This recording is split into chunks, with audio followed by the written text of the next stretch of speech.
Well, good morning, everybody.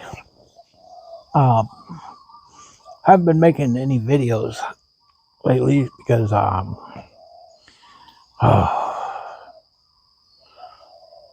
when I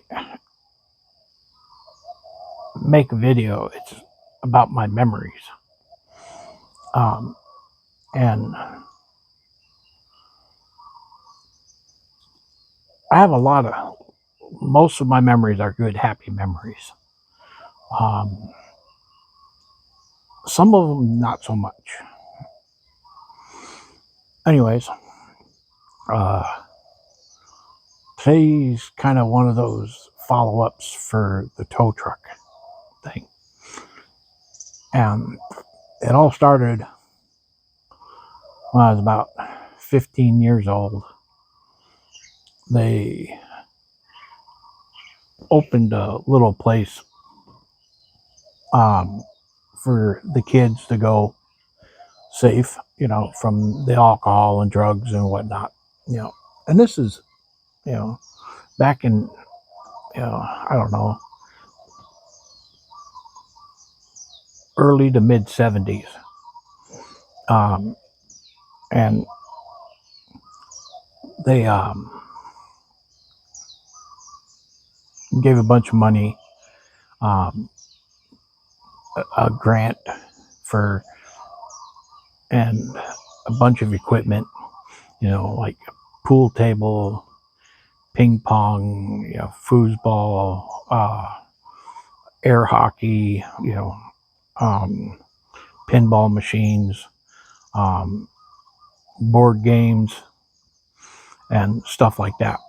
So the kids could go and entertain themselves without being around drugs or alcohol.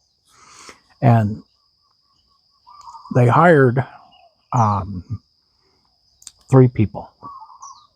And now this is the first time I actually saw her and had some conversations with her. Um, but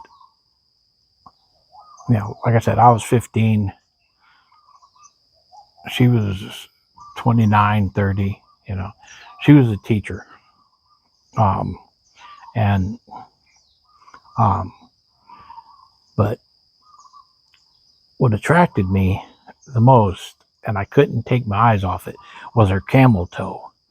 I mean, it was in your face, it was predominant, for lack of a better word. And I was fascinated by it. I really was. I mean, it was something that I've seen, but not seen, if you know what I mean. I mean, because it was like, wow, look at that. And I got caught, I don't know, 2 or 3 times staring at it, you know. And what I mean by caught, I'm saying, sitting there listening to a friend talk to me about something, and I'm just staring at her crotch. That's where my eyes locked onto. And then I look up and she's staring right at me. I'm like, shit, busted, you know. So I tried to avert my eyes for a while, but it just, so I didn't get up there very often because I worked all the time. Uh, Mostly I went there because of her. And a lot of times I was invited by people to go up there and play a round of pool with them. And I only went when she was there. So from now on, I'm just gonna refer to as Miss Cameltoe. Anyways, I drive the tow truck up there a couple times just because you know I was on call, kind of, sort of, the best way to put it. And I didn't. There were a lot of times when I had to drop what I was doing, no matter where I was, run, get the tow truck, go recover a wreck or change a tire or something. And that was pretty much one of my primary jobs. So sometimes I just take the tow truck just with. So, and I tell Grandpa where I'm going. So if something come up to where I was needed, he could just call up there. And um, this is way before cell phones and all that stuff. Um, the closest thing we had to anything was a CB radio. You know, I mean, there was ham operators out and about, but I never got into that. But anyways, I went up there one day to, I don't know why, when, or what the circumstances were. And I'd been coming there for, probably pretty close to 4 months, you know. And, but I, like I said, we talked, and she caught me a couple times staring at her. It was embarrassing, but she never said anything to me about it. She never, you know, got on me for it, called me a pervert or nothing like that. Um, which now thinking back I think is kind of odd. Anyways, uh, she said she bought some property and wanted to know what we charged to get rid of, haul cars off. And I kind of, I just told her, well, all depends. If it's a car we can use parts off of, then we'll generally pay you $25 for the car. If it's something we can't use, it'll just go to the crusher, then, we'll just come get it. And that wasn't the deal for everybody, mind you. But um, I was lucky I was even able to talk to her. But when she approached me during the business mode. So, um, anyway, so we set up a time and date to go down and get these cars. And um, I didn't know it at the time, but um, my Janelle, my stepsister, uh, Miss Cameltoe, had talked to her a lot about me. I didn't know this at the time. It wasn't until the cat got out of the bag that uh, Janelle told me. So I go down and pick up these cars. Now, you know, I'm not ignorant of women at this time. I mean, I had I guess I was 13 when we first started, um, and we were together till, I don't know, I was almost 15. She ended up, her mom and dad got a divorce, and the mom moved away, so that ended that. And she wanted me to write and all that stuff, but I couldn't write. I couldn't read, because I didn't go to school. I didn't care, you know. Anyways, so um, so now it's a summer, and I'm 15. And I turned 16 in October, and so I go down to see what these cars are, see if what what she's got there, and she had, I think, 5 cars, and they were cool cars, right? She had like 267 Impalas, which was really cool. I like those body styles, even though people consider them a big car. And she had a 2 Pontiac Le Mans. I think they were 64s. And then she had a 68 Firebird that was didn't have a motor. Somebody had tore the interior out of it. It was just basically, it had the front end and rear end, and other than that, it was just a shell. But all the body parts were there. So I saw those, and I thought, I says, I like those cars. So without even talking to Grandpa about it, I just gave her $125. Told her, yeah, I'll come get them.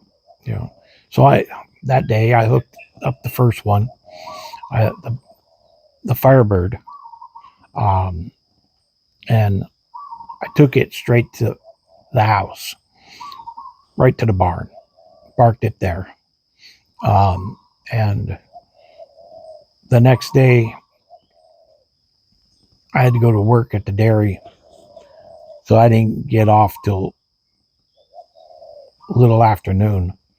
And so I stopped by the house, grabbed the tow truck, run back over to her house, and got one of the Impalas and took it up to the wrecking yard. And those, since they didn't have titles, I had to put them in the impound lot until we can get a sheriff's title for them. I knew they weren't stolen. That's why I brought the Pontiac, the Firebird, to my house. And so then the next day I had off. So I go down and I pick up 2 cars that day. I think I got the other Impala and one of the Pontiac Le Mans. And all this time while I'm hooking up the rigs and whatnot, she's out there talking to me, and I noticed that even though I was there like 3 times that day, to pick up the cars, she had a different outfit on every time I came out there, which I kind of thought was kind of strange, but people do people things. But the way her house sat was right on the river. It was quite a walk, probably 200 yards to the river, and there's a pretty good swimming hole down there. And so at the end of the day, she asked me, you want to go swimming? The river's right down there. I'm hot and sweaty, so yeah, okay, and I always, in the summertime, I was just about lived in shorts and a t-shirt and boots. And so she grabs her bottle of wine and a couple glasses and some snacks, whatnot. And we walk on down to the river, and there's, maybe 2 or 3 people down there, and so we just kind of just start swimming in, in a little area where we got some privacy, where we can talk, cool off, play in the water, a little bit. And I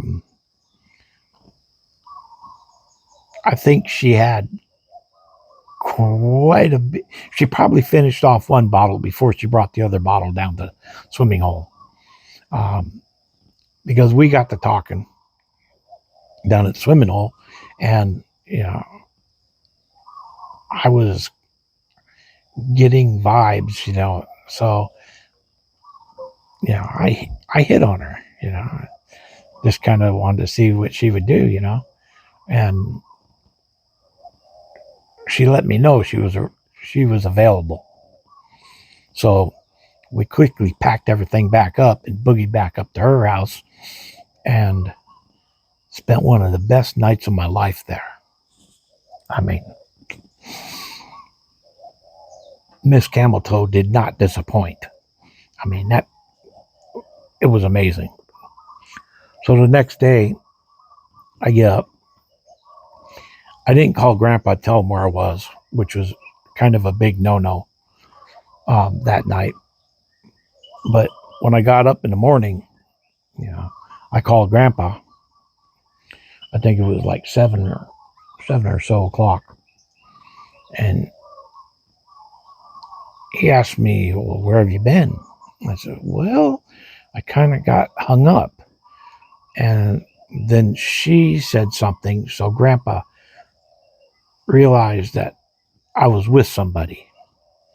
So he kind of didn't get on me as bad as he probably would have. Um, Anyways, I was needed, of all crazy things too, which worked out great because I was needed up at the wrecking yard that day. So, okay, cool. Yeah, I got the tow truck. I got another car on there. I asked him, "Have you seen the cars I've brought up?" I paid. There was 5 cars. I said I brought them up, and they're in the impound lot, except for one. And it wasn't.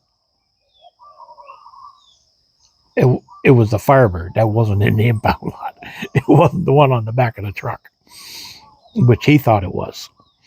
And so um, I got dressed real quick, said our goodbyes, and boogied up to the wrecking yard. And Grandpa, he kind of questioned me a little bit about it. And Grandpa knew I didn't take I I most of the women around there, girls and whatnot, um, were really free with their bodies. They got passed around, you know, and that wasn't. I didn't like that scene. If I was with somebody, I didn't want everybody in the country knowing, that I was. Oh shit! Yeah, I was with her last week. Type stuff. I didn't like that. I heard it too much. Just too many guys bragging on, you know, and so when I got up to the wrecking yard, and I put the other Le Mans in there, I think it was, um, and Grandpa showed up. I was closing the gate, so he asked me. He goes, "Well, what do you got in there?" So I brought him in and I showed him, and uh, like I've said, quite a few times, Grandpa was really into racing. That was one of his. That's why we built my Galaxy the way we did. It was more his vision, than mine. But it was right on the dollar sign, to be honest with you. And a few other cars that he steered me in the right direction on. Uh, I didn't always agree with his. Um, Anyways, one of the Impalas had the gasser stance. Somebody had put the straight axle in the front, big tires on the back. Um, the I think it had a big block in it, 454 or something like that. It wasn't a 396, but it might have been a 427 for all I know. But it wasn't. It was cool, but Grandpa was really anti-Chevy, anti-Dodge. I mean, you couldn't park a Chevy or a Dodge in the front yard of the house. If you showed up in one of those, you left it across the street, or you parked it on the out by the barn. And so I was kind of shocked when Grandpa all of a sudden seen that Impala and wanted to build it into a gasser, which, cool, I mean, Grandpa and I had talked about race cars a lot, you know, and so it was a hurry up rush to get the sheriff's title for the gasser. And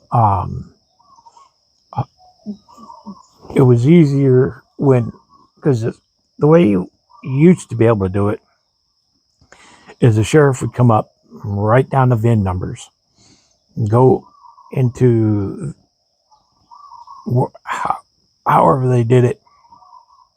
This is before computers, and they would run the serial numbers on the car or the VIN tag numbers, and they'd find out if they were stolen or not. And back then, it took about 90 days to get a result back on the car. It wasn't like now, just poof, poof, you know. And in this time, the people that used to live there before Miss Cameltoe bought the property, she was from back east someplace. I remember that. I can't remember where. She had a really cool accent. I'm not sure if it was Georgian or Kentucky or, you know, um, but it was kind of a southern accent, but it wasn't, you know, deep south accent. And but we knew the people that owned that property before, and uh, they were, you know, they were honest people, you know, and when they left and put the property up for sale, because they moved someplace out of maybe down in Southern California, maybe I don't know where they went, but they moved, and they just left the cars, and so it wasn't too difficult, but it took about 90 days to get a title for the gasser, and by the time the title came in, the car was ready to rock. We had it all fixed up already, me and Grandpa, and in the meantime, though, uh, things were pretty much heating up between me and Miss Cameltoe there. We talked every day, whether it was on the phone or where I was working. If I was working at, say, the gas station, right, then she'd come in the gas station to get gas or, pretend to. And, then she get the full service treatment, I mean, oh, yeah, well, I'm check the air tire belt, blah, blah, blah, you know. And that was the first time Grandpa got to look at her. And while I think it was about the second or third time she came in, Grandpa comes up and he kind of smiles at me and he goes, introduce himself. And he goes, I never seen you around. So Grandpa and her get to talking about this and that, which Grandpa was a pretty bold guy, right? I mean, he'd come up and talk to anybody. It was just his nature. And craziest thing is like a lot of times back in the day like that, you know, you had people who would go to the barber shop and sit at the barber shop and visit, or you had people come to the gas station and visit. We had a little, patio set out there, people would come, they'd play checkers, they'd visit, you know. Later in the day, they'd be drinking their coffee, dumping a little whiskey and, stuff like that. And so when the gas station was dead, I'd go over and sit with them and talk, and listen to the old time stories, which was really cool. I was, and Anyway, the third time, Miss Cameltoe came in. Grandpa got to talking to her. He said, "Well, we have this little thing we do over here. And you ought to stop by. Just kind of get to know people around here. And um, so she wasn't sure how to take that, and so I told her, I said, "This is what happens. Usually, in the nice summer evenings like this, we'll close the station, kind of, and we'll just all sit around and talk and do a little drinking and just visit and maybe play some checkers or you know pinochle or cribbage or something like that. And generally that something like that would usually go on till about midnight. Um, then I'd drive Grandpa home because I didn't drink, he did, um, stuff like that. And Grandpa, see, sneaky little Russian, I'll tell you what.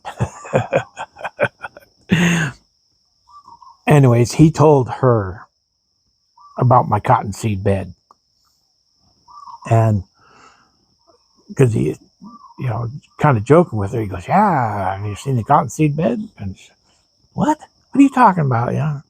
Oh, he didn't tell you about that? That's legendary. And so then the antennas go up. Boink, What do you mean legendary? And so I had a little bit of explaining to do. I told her how um, in the summertime the musicians come up and they play at the bar, and uh, they ain't got no place to stay down at the bar, so they come stay at our house. And so in the spring and through the summer and into the fall, um, every room's needed in the house. So I built a bed in the loft in the barn. So that's where I can stay when the house is full of people. And I made one out of cottonseed. I just took some couple, you know, king size sheets and sewed them together in a big sack, and then filled it full of cottonseed and sewed the ends together, and it made a nice bed. Just fluff it up once in a while and made a comfortable bed. And how I caught Janelle and her boyfriend a couple of times out there, and that really made me mad. And but Janelle had a big mouth, and word got out about it, and there was girls that wanted to see it, but like I said, they were not my type, and I wasn't going to parade them in there. I didn't want them to even know where I was at. So anyways, I had some explaining to do, so I explained it to her what it was all about. And so then she was intrigued, and I told her, I said, well, look, it's away from the house, so if you want to come spend the night, you can just follow me home, you know and so here we can drop Grandpa off at the house, and I can just walk over. um, so she said okay, and when we got to the house, I told her, just take that road right there down, and it'll take you down around the field and to the barn in the back, and I'll meet you there in a little bit.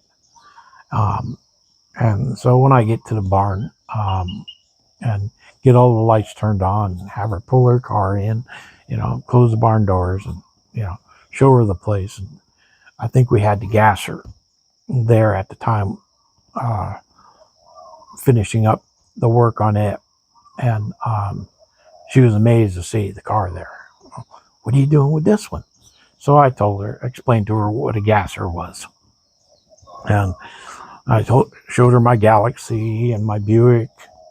I told her, yeah, these are my pretty much everyday driver cars. She goes, yeah, I've seen the Buick quite a bit, but I haven't seen the Galaxy. Why don't you drive it?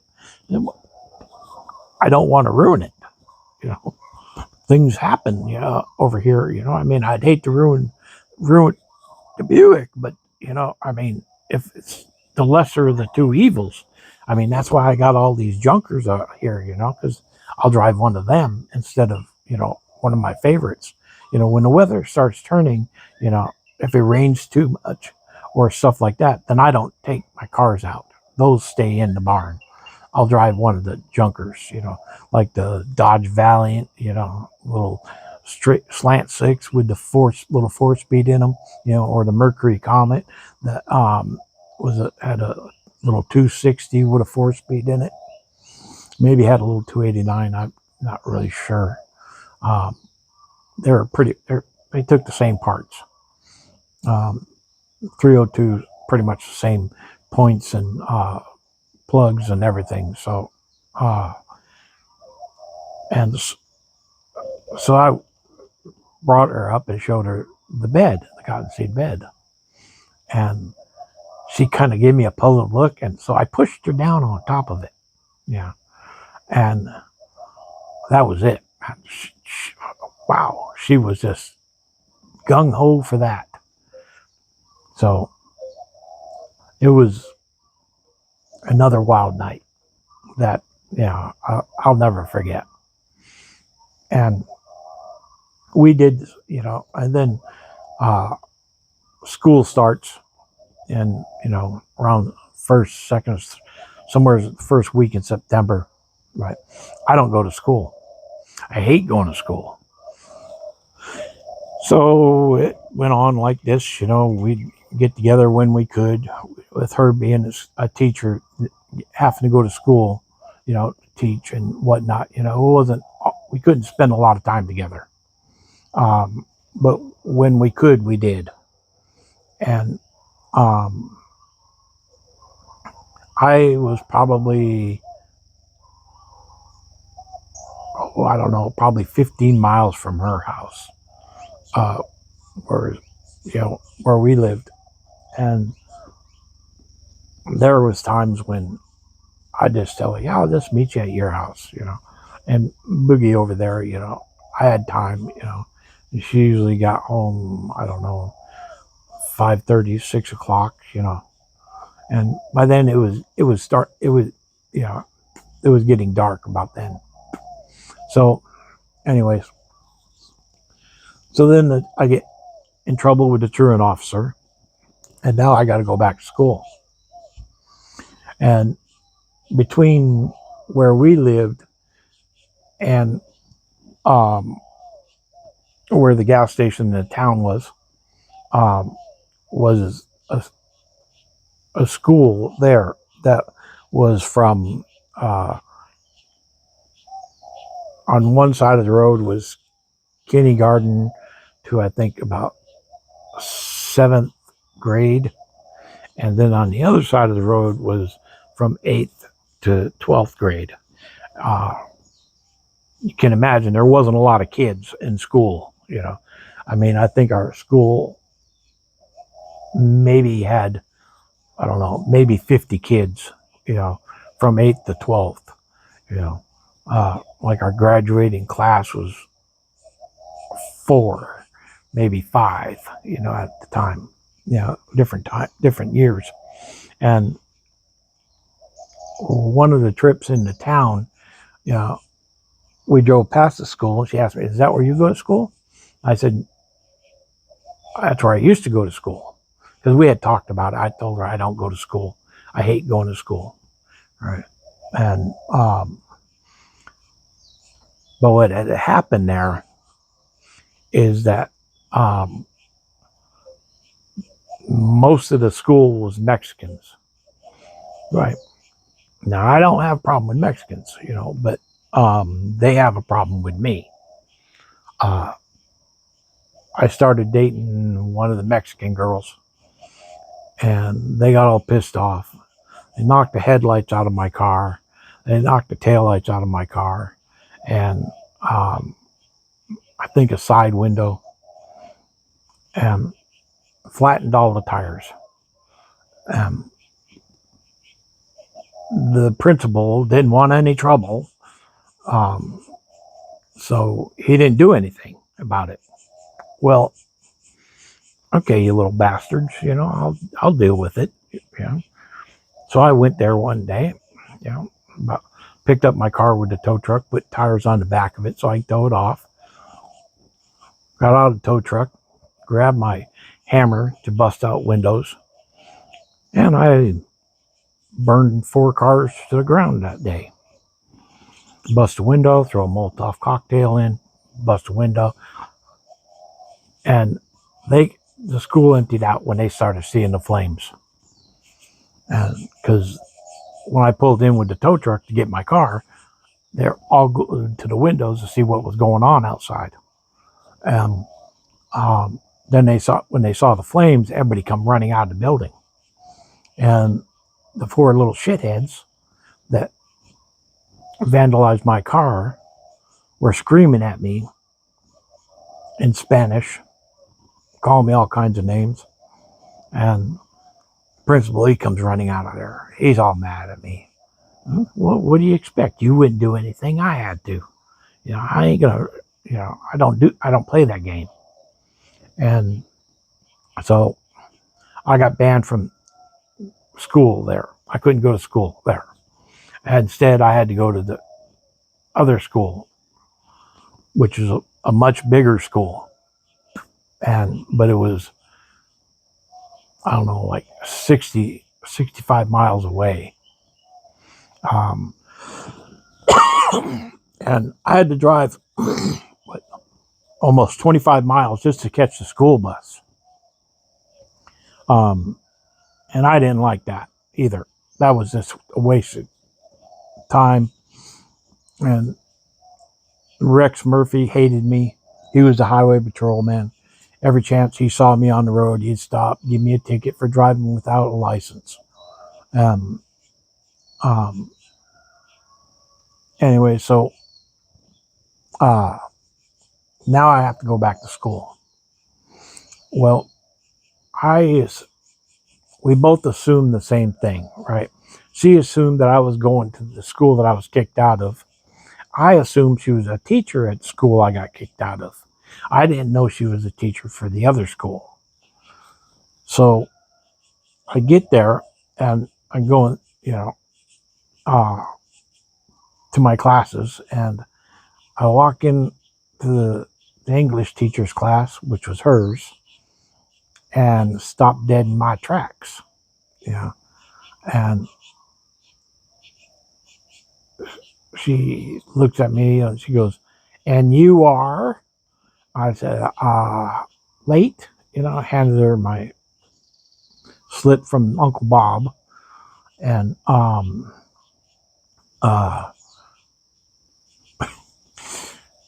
she asked me where I'd been. I said, "Look, I don't want to go to school. I don't want to be here." I said, "But the truant officer makes me come." I said, "So with all luck, I'll only be here a couple days. And then hopefully you won't see me for the rest of the year." And so class goes on. And when class is getting over with, she says, "Mr. So-and-so, you need to stay after class. You got a lot of homework to catch up on." So, okay, everybody leaves. She turns to me and there's fire in her eyes. She's mad as hell at me over this. She thinks I lied to her. How could I lie to her? How could I do that? How could I do that? I didn't lie to you. Excuse me. I thought you went to, you were teaching at the other school. I didn't know you were teaching here. Anyway, it didn't matter. When when a woman gets mad, there's no reasoning with them. Trust me. Now I'm over 60, and I had plenty of wives. And when they're mad, there's just no reason with them. Anyway, so I'm mad now because I can't defend myself. I mean, I just can't. What do you say? Anyways, this is getting a little long in the tooth, but so I leave, and there's this one kid there who was always an asshole to me uh, because of where I lived. Right, I lived the wrong side. I lived on the wrong side of the county line, and he didn't know shit about me. He knew that I didn't go to school, and therefore, there was something wrong with me and all this other stuff. He was basketball star, football star. He was a big sports dude in the school. Anyways, he said something to me and it was not the right time. So I proceeded to whoop on him. And it was a hell of a fight. I mean, I ain't going to say I won. I ain't going to say I lost either. But we got two teachers got hurt trying to separate us, which is a stupid mistake on their part. That was on them. That wasn't on us. They should have just let us fucking finish. But they didn't. They tried to break this up. They got hurt. We didn't stop until we were out of breath. Neither one of us, could raise our arm because we had just beat the hell out of each other. I mean, we were bloody everywhere, cuts, scratches, shirts ripped off, and leaning on the lockers, trying to catch our wind back to beat the hell out of each other again. And so they grab us and they take us to the principal's office. And they set him in the principal's office, me in the vice principal's office. But in the midst of all the fighting, uh, Miss Cameltoe came out. And she had witnessed a lot of the fight. And when I was sitting there in the vice principal office, she came in and was gentle about it, but she grabbed my face. She wanted to look, see how bad it was. It was pretty bad, And she asked me, she goes, "Did I do this?" I said, "No." I said, "It's been building between me and him for quite a while. I live on the wrong side of the county line for him." And so I got kicked out of school. I got kicked out of school until Grandpa come to talk to the principal, which Grandpa wasn't going to do. I knew Grandpa. I'd been in this situation before, because I got kicked out of school. I walked into class, in the math class, and these girls were sitting in the front of the school class, and one of them said something about her chest size. I think she said she was bragging she had a double D. I didn't know what that meant, So I walked by, I said, "Yeah, right," and just kept going. Went and sat down in my chair. Well, she gets up from her seat. The teacher walks into the room. She comes stands in front of me and lifts her shirt up and wiggles her chest. Said, "See, those are double D's." I got kicked out of school for that. I didn't do anything. I was sitting there, innocent, But you know, they kicked me out of school for it. I didn't care. I didn't want to be there anyways. Anyway, so that's kind of and that was another time I wasn't allowed to go to school until Grandpa came in and talked to him. And Grandpa didn't go in and talk to him. It wasn't until the truant officer come and roused me back that I had to go back to school. And so, but anyways, so I get now I'm kind of restricted to where I can work because I can't work at the gas station because I look like somebody had beat me up, and that's what I look like. And so I couldn't. There were a lot of places I couldn't work, and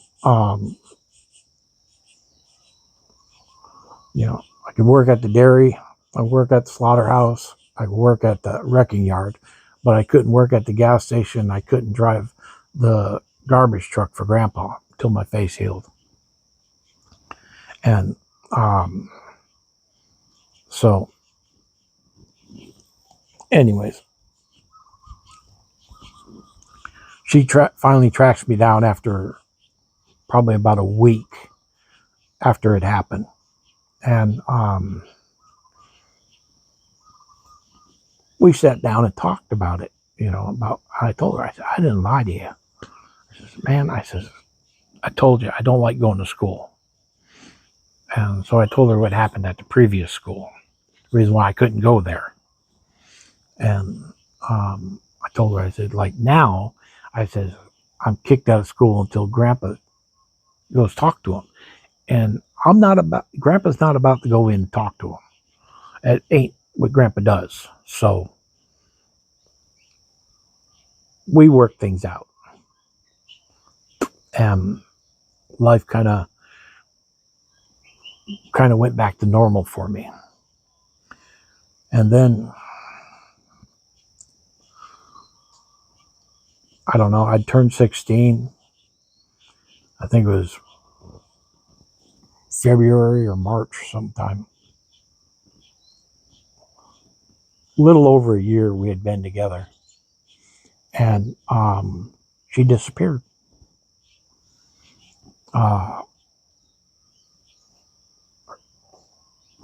She left the house one day after we spent the night together, didn't say nothing, didn't let on anything was wrong, but nobody saw her. Couldn't figure out what happened to her. Went to her house, she wasn't there. Called her, quite a few times. Finally,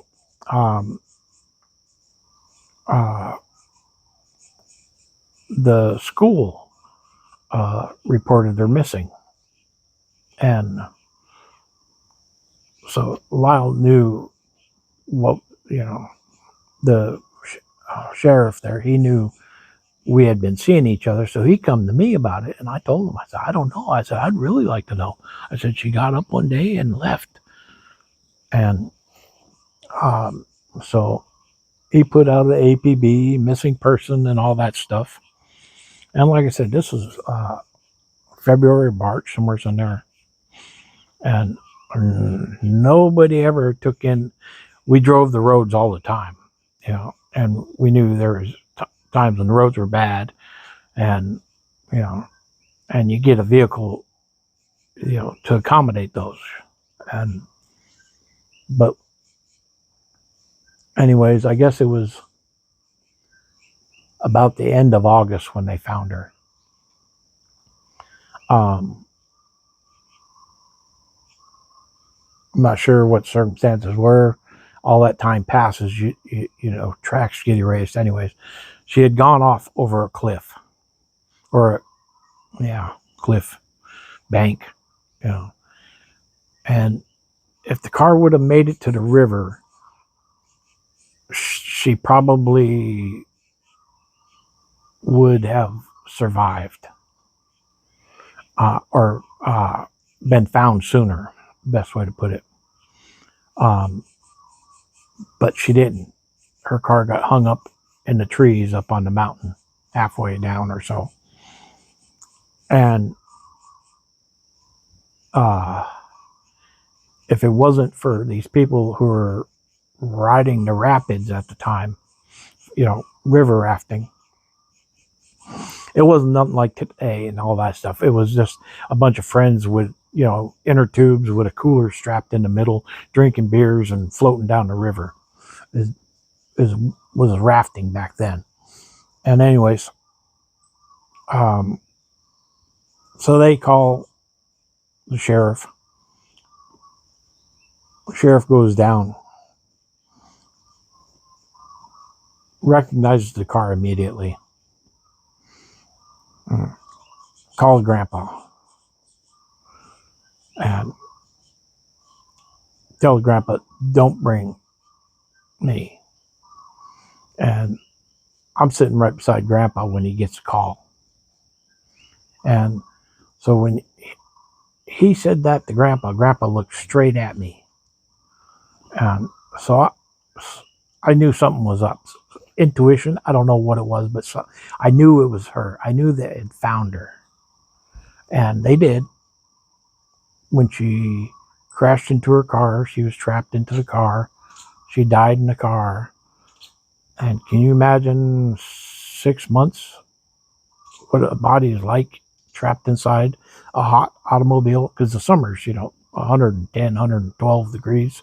It doesn't do much to a body. I mean, it does a lot to a body, but it doesn't make it anyways. So I told Grandpa, look, I got to know. So we went, we recovered the car. They didn't open it because the windows were all messed up because of the body decaying in there and whatnot. But they knew there was a body in there. They didn't want to open it. They wanted to take it to a place where they can control it. And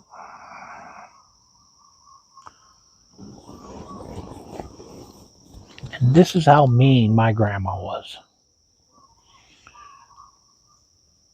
Me and Grandpa get back from there, right? Word's out that the teacher's been found. Grandma comes up to me and says, so they found the bitch, huh? I told her to leave you alone. It made sense what happened. She was probably really emotional,